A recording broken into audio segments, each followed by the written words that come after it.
이번 시즌에는 과거처럼 순환매 관점에서 아무런 코인이나 사서 우후죽순 상승하는 그런 기조들이 나오지 않고 있죠. 그만큼 이런 패턴들이 바뀌었다는 것은 앞으로 더 안정적인 전략들 그리고 더 좋은 코인들을 엄선해야 된다라는 관점들이 있는 건데요. 메이저 알트코인이 아닌 코인들은 사실은 그 가격 변동성을 감당하기 위해서는 여러 가지 대응 전략들을 빠르게 가져가실 필요가 있습니다.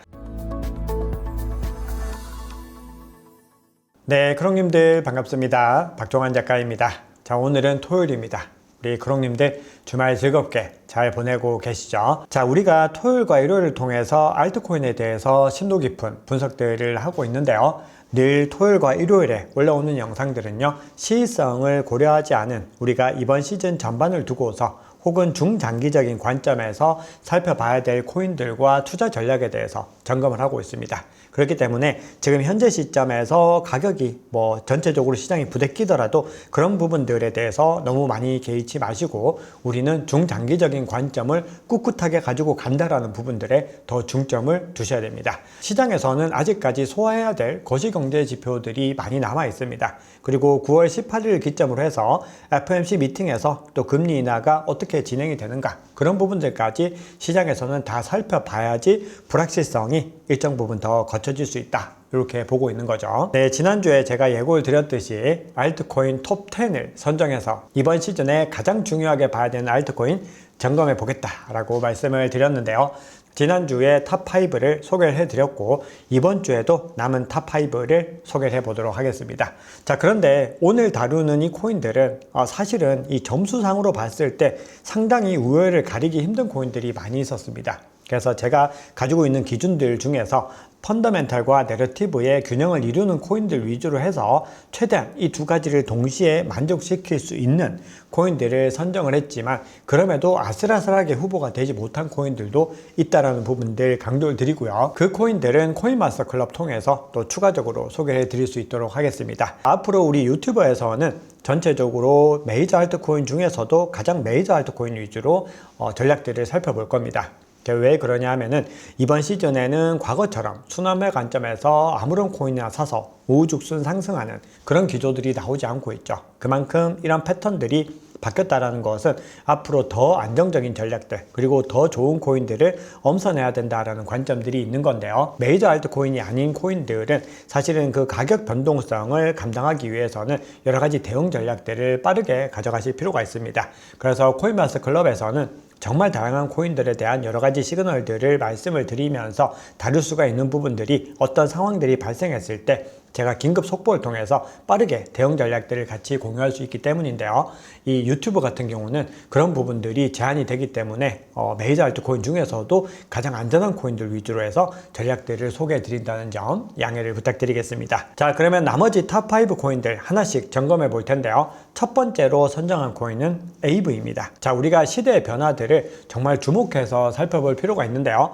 지금 전체적으로 미국을 중심으로 해서 변화의 추이들은요, 우리가 상상하고 있는 것들을 더 월등하게 뛰어넘는 수준으로 전체적인 이 시장의 판도 그리고 이 산업의 판도들을 바꾸고 있다고 볼 수 있습니다. 스테이블 코인이 확대가 되고 이 부분들이 RWA의 담보화로서 더 확장이 되고 결국은 탈중앙 금융의 인프라화가 진행이 되면서 월가와 그리고 빅테크들이 함께 이 시장에 진입을 하고 있다는 부분들을 주목해서 보셔야 됩니다. 그리고 그런 흐름들의 초기에 있다는 부분들이 굉장히 중요한데요. 만약에 스테이블 코인 기반의 대출 수요가 확대가 된다고 했을 때 결국은 가장 중요한 핵심 인프라가 될 수 있는 것은 대출 프로토콜이 되는 것이고요. 그리고 RWA, 실물자산 토큰화가 연계된다고 했을 때 이 자산을 담보로 해서 활용할 수 있는 대출 시장이 또 폭발적으로 성장할 수 있겠죠.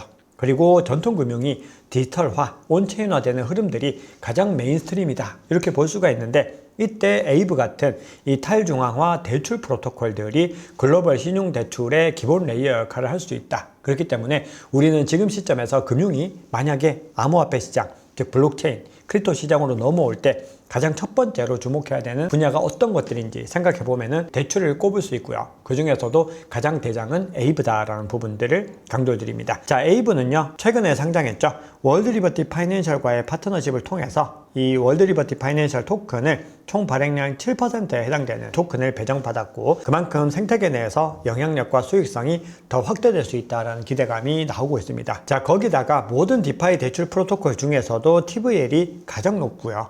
그리고 현재 TVL도 전체적으로 우상향의 흐름을 이어가고 있습니다. 거기다가 대출 생태계 점유율도 꾸준히 확장을 하면서 현재 1위이지만 확장성에서도 다른 대출 프로토콜에 뒤지지 않는 움직임을 보이고 있기 때문에 일단 이번 시즌에 에이브는 주목해야 되는 코인 중에 하나가 아닐까 그렇게 생각을 하고 있습니다. 그리고 에이브와 더불어서 나머지 대출 프로토콜 코인들도 주목해 볼 만한 가치가 있다고 생각을 하는데요. 자, 이런 코인들은 앞서 강조드렸듯이 우리 유튜브에서 다루기는 제한이 있고 코인마스터 클럽 통해서 하나씩 점검을 하고 있는데요. 기본적으로 에이브 다음으로 모포 같은 프로젝트들도 활성 대출 규모가 꾸준히 상승하는 추이들을 보이고 있고, 그 흐름들이 에이브와 같이 가파른 움직임을 이어가고 있습니다. 그러면은 이번 시즌에 주목해 볼 만한 가치가 있고 추가적인 펀더멘털을 같이 공부해 볼 만한 이유가 있는 거겠죠. 자, 이렇게 첫 번째 에이브로 꼽아봤고요. 두 번째도 디파이에서 꼽아봤는데요. 현재 금융과 크립토의 결합이 시대의 가장 큰 흐름, 메인스트림이기 때문에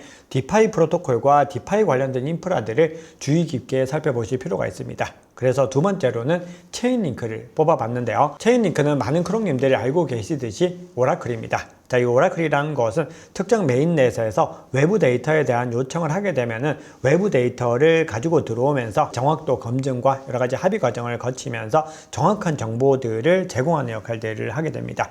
자, 그런데 우리가 디파이 프로토콜을 비롯해서 여러 가지 온체인 서비스들을 이용할 때 외부 데이터들을 활용해서 가공해야 되는 경우는 너무나 무수히 많이 있고, 그리고 앞으로 디파이 생태계가 확장이 되고 금융 인프라가 이 온체인 위에서 더 확장이 된다고 했을 때 그 사용성이 앞으로 더 커지게 될까요? 작아질까요? 지금보다 월등하게 더 커질 가능성이 높다고 생각을 합니다.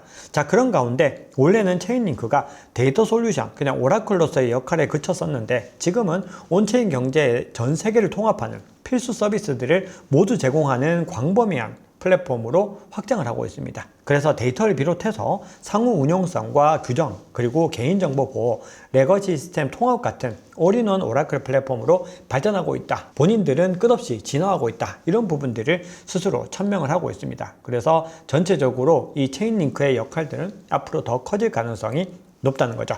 그러다 보니까 일본 최대 금융그룹 중에 하나입니다. SBI 홀딩스도 원래 리플과 아주 막역한 사이이고 리플과 끈끈한 파트너십을 맺고 있지만 체인링크와도 전략적인 파트너십을 체결했고요. 스위프트도 체인링크와 파트너십을 통해서 확장 국면을 가져가고 있습니다. 그만큼 체인링크는 앞으로 주목해야 되는 프로젝트다. 이렇게 볼 수가 있는 거죠. 자, 그리고 최근에는 오라클의 중요성에 대해서 한 번 더 검증되는 시간들이 있었는데요. 미국의 상무부가 이 정부의 공식 거시경제 데이터를 블록체인에 제공하는 협력을 발표를 하면서 특정한 이 블록체인들을 선정을 했고, 여기에서 중요한 오라클을 선정을 했는데 대표적으로 체인링크와 피스 네트워크가 들어갔습니다.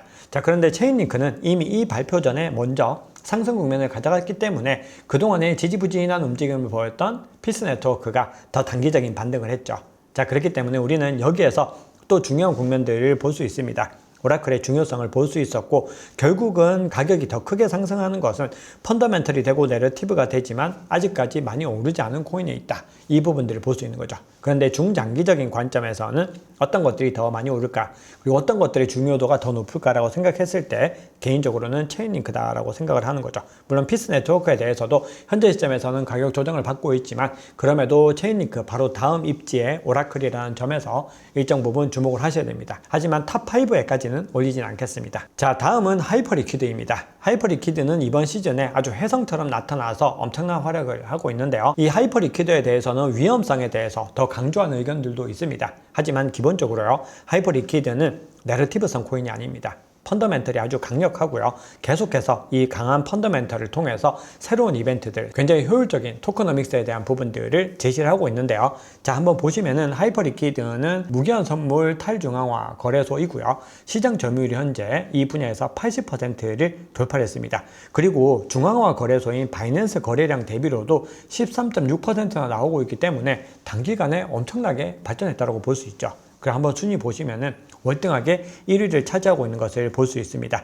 거기다가 21 쉐어스가 하이퍼 리퀴드 ETP를 또 세계 최초로 6 스위스 거래소에 상장을 했는데 향후에 현물 ETF에 대한 부분들도 분명히 거론이 될 것이고요. 가장 중요한 것, 수익의 95% 이상을 현재 하이프 토큰의 바이백에 활용하고 있습니다. 독창적인 토크노믹스인데 굉장히 많은 물량들을 바이백을 한다는 거죠. 자, 이 바이백이라고 하는 건 뭘까요? 바이백, 다시 산다는 의미인 거죠. 재단에서 공급량을 다시 회수를 해가지고 가지고 온다는 겁니다. 즉 본인들의 돈을 가지고서 이 수수료 수익을 가지고서 다시 토큰을 사들이는 것이기 때문에 공급량을 더 많이 회수할 수 있고 시장의 자연스러운 원리에 의해서 가격이 상승하게 되는 겁니다. 그래서 그 영향으로 꾸준히 상승 국면들을 잘 이어가고 있습니다. 그런데 향후 업데이트 이후에는 플랫폼에서 발생하는 수수료 99%가 환매에 사용될 수 있다. 이런 전망들도 나오고 있기 때문에 기본적으로 하이퍼 리퀴드 이번 시즌에 주목해 볼 만한 가치가 있다 생각을 합니다. 하지만 아직까지는 검증의 과정들이 좀 더 필요하다. 즉 앞서 에이브라든지 체인링크는 전통이 있는 프로젝트들인데 하이퍼 리퀴드는 혜성처럼 나타났기 때문에 분명히 불안정성이 어디선가 포착이 될 수 있고 과거에 그 부분들이 한번 표출이 된 적이 있었죠. 하지만 강력한 펀더멘털에 의해서 회복하는 국면들도 주목해서 봐야 됩니다. 그런데 수수료 관련해서 중요한 부분들은요, 특정 디파이 프로토콜을 제외하고 이 프로토콜 제외한 레이어 1 간의 비교에서는 하이퍼 리퀴드가 수수료 수익이 가장 높은 수준입니다. 사실 요 구간들 6월, 7월, 8월까지는 하이퍼 리퀴드가 가장 높았는데 지금은 이더리움과 하이퍼 리퀴드 그리고 솔라나가 좀 각축전을 벌이면서 엎치락뒤치락 그런 국면들을 보이고 있습니다. 그래서 시장에서는 하이퍼 리퀴드가 솔라나의 강력한 대항마다 이런 이야기들도 나오고 있고 솔라나가 본인들의 점유율을 뺏기고 있는 데는 하이퍼 리퀴드의 영향이 있다. 이런 분석들도 나오고 있죠. 자, 그리고 앞서 제가 이 대출 프로토콜 말씀을 드리면서 에이브 설명드리면서 대출 프로토콜 추가로 살펴볼 부분들 말씀을 드렸는데요. 하이퍼 리퀴드 관련해서도 앞으로 바이백에 대한 키워드들 중요하게 보셔야 됩니다. 지금 바이백을 내세우고 있는 프로젝트들이 최근에 가격이 많이 상승하는 국면을 보였습니다. 자, 이렇게 세 가지 점검해 봤습니다. 첫 번째는 에이브, 그 다음 체인링크, 다음으로 하이퍼 리퀴드까지 봤는데요. 자, 나머지 두 가지는요, 사실 좀 많은 각축전이 있었습니다. 어떤 걸 선택해야 될지에 대한 많은 고민들이 있었고, 사실 미국을 중심으로 한 내러티브 코인들, 그 중에서도 펀더멘털이 나오는 코인들, B2B를 중심으로 하는 코인들, 그리고 중국계 코인이지만 트럼프 이슈와 맞닿아 있는 코인들, 정말 여러 가지 이슈들이 많이 있었는데요. 그 부분들에 대해서는 일단은 펀더멘털을 조금 더 무게감을 두고 살펴봤습니다. 그래서 그 다음으로 선정한 코인은 유니스왑입니다. 자, 유니스왑을 선택한 이유는 가장 대표적인 탈중앙화 거래소이기 때문에 그렇습니다. 향후에 에이브와 마찬가지로 이 시장에서 크립토와 전통금융이 계속해서 융합하는 국면들에서는 결국은 탈중앙화 거래소의 입지도 꾸준히 지켜보셔야 되는 부분들이 있습니다. 자, 그리고 한 가지만 더 아울러 말씀을 드리면은 전체적인 디파이 중에서도 가장 주목해야 되는 세 가지를 꼽는다라고 했을 때는 첫 번째 앞서 에이브이고요. 두 번째 유니스왑, 그리고 세 번째는 이더리움 기반의 유동성 스테이킹 프로토콜이죠. 리더 파이낸스 정도까지를 좀 주목해 보셔야 되고요. 그리고 솔라나 생태계나 수위 생태계, 그리고 베이스 생태계 혹은 BSC 생태계에서 가장 주목할 만한 탈중앙화 거래소도 같이 점검을 해보시면은 또 더 좋은 수익률 결과를 가져가실 수 있지 않을까 생각을 합니다. 자, 유니스왑 같은 경우는 이견의 여지 없는 탈중앙화 거래소 중에서는 가장 선두에 있고요.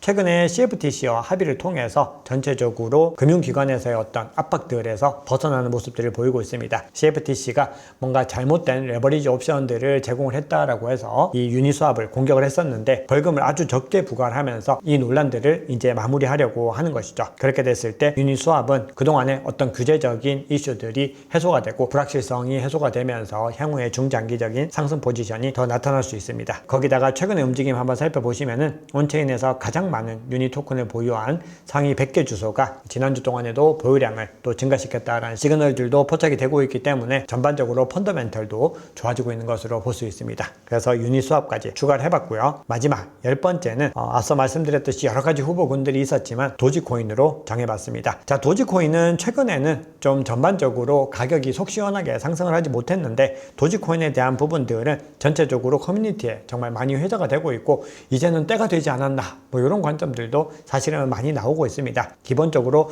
대형 기업들이나 일론 머스크를 비롯한 인물들의 지속적인 관심이 이어지고 있고 최근에는 도지코인 투자회사의 의장직을 이 일론 머스크의 개인 변호사가 맡게 되었다. 이런 소식들도 전해졌습니다.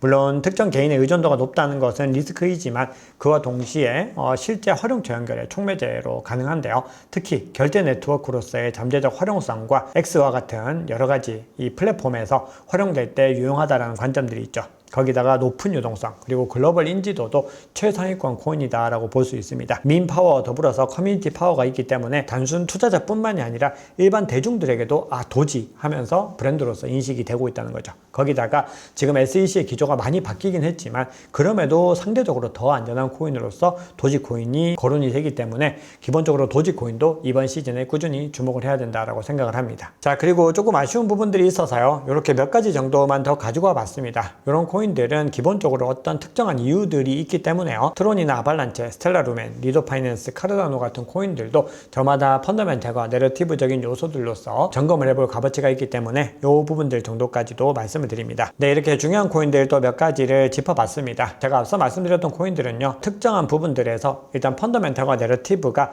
전반적으로 균형을 잡고 있는 코인들입니다. 그런데 이 외에도요, 펀더멘탈에 몰빵된 코인이나 내러티브에 몰빵된 코인들도 있는데 이런 코인들도 저마다 여러 가지 이유로서 상승 가능성은 존재하고 있는 거죠.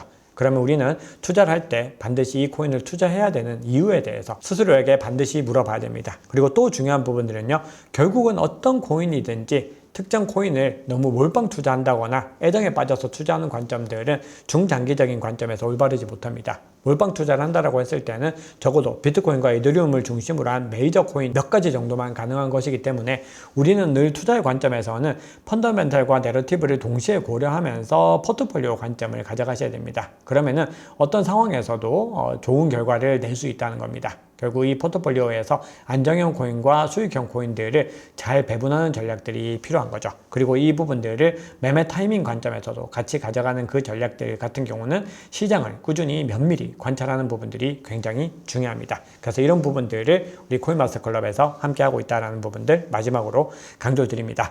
자, 그래서 전체적으로 내러티브에 대해서만 좀 점검을 해보고 이번 시간 마무리를 좀 해볼 텐데요. 현재 시점에서 시장에서 여러 가지 변화 포인트들이 나타나고 있고 여러 가지 이슈들이 나타나고 있지만 큰 안목으로서 몇 가지 정도 선정을 하자면 미국 내러티브가 꾸준히 큰 영향을 미치고 있고 다음으로 지난주와 그 전주까지는 트럼프 내러티브가 많은 영향을 보였습니다. 가령 월드리버티 파이낸셜과 크로노스 같은 코인들이 부각을 받았는데 우리는 그런 코인들이 크게 상승을 하게 되면은 그 코인에 뒤늦게 올라타는 것이 아니라 이 코인들과 관계되어 있는 베타 코인들이 어떤 것인지를 점검하는 것이 굉장히 중요합니다. 그리고 다음으로는 바이백 코인들 그리고 스테이블 코인이 가장 중요한 이슈 중에 또 하나이기 때문에 스테이블 코인 호재에 의해서 상승할 코인들은 또 어떤 것이 있는가 이런 부분들을 하나씩 점검해 나가야 되죠. 그만큼 알트코인 투자에는 고려해야 될 부분들이 많이 있다라는 겁니다. 네, 이렇게 지난주에 이어서 톱10 코인을 한번 점검을 해봤습니다. 앞으로도 주말을 이용해서 알트코인에 대한 흐름들을 포착을 해나갈 텐데요. 가급적이면 메이저 알트코인 위주로 집중을 할 것이고